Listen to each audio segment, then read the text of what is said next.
Matagal-tagal na nga naglalaro si Von Pesmal sa Barangay Ginebra. Matagal siyang naging bahagi ng Ginebra bilang shooter. Pero limitado ang minuto niya dahil loaded ang wing position ng Ginebra. May Pringle, Thompson, Malonzo at minsan si Brownlee kapag naka-local reinforcement. Alam naman natin na si Pringle wala na, pati na rin si Malonzo.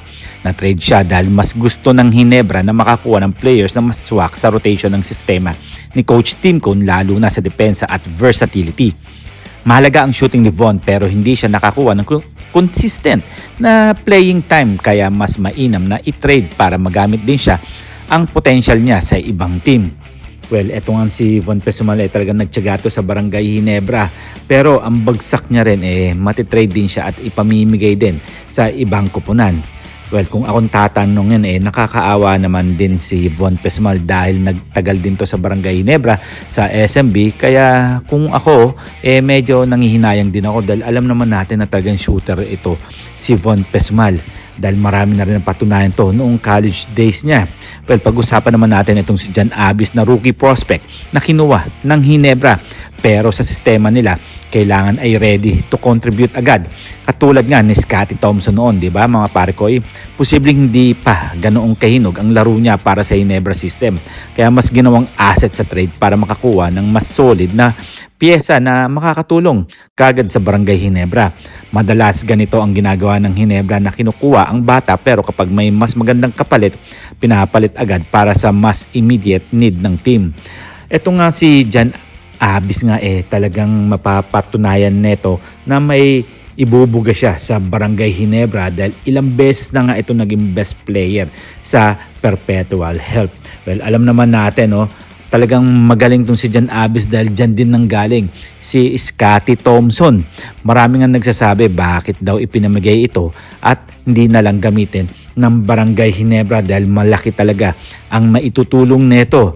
Alam naman natin Barangay Ginebra, ilan lang bang player na ginagamit ni Coach Tim Cone, pero bakit di niya gamitin ang mga baguhang player? Well, nakakapanghinayang lang dahil magaling talaga itong si Sunny Steele, pati na rin ang ibang player ng Barangay Ginebra, isang bagitong big man na promising sana. Pero sa Ginebra crowded ang frontline ni Stanley Pringle, nawala na rin to sa Barangay Ginebra. Minsan lumalaban sa 3, tapos may Aguilar, Tolentino, Mariano. Alam natin si Tolentino nga nawala na rin sa Barangay Ginebra at lumayas na rin, at ang bagong frontline recruits, kaya nahirapan siyang makasingit ng minuto. Mas pinili ng Ginebra na ibigay siya sa trade para makakuha ang mas fit na big man na mas tugma sa triangle system ni Coach Tim Cone. Well mga pare ko, si Sunny Steele nga nagustuhan nga ni Coach Tim Cone at alam naman natin naging MVP pa to, at alam din ng makakarami na pwede siyang makatulong sa Barangay Ginebra dahil nga wala na dito si Jamie Malonzo. Kayo mga parkoy, ano ang inyong masasabi dito kay Sunny Steele? Matutuloy niya kaya at hindi na siya matitrade sa ibang kupunan? Hindi kaya siya ipamimigay ni Coach Tim Cone sa ibang kupunan?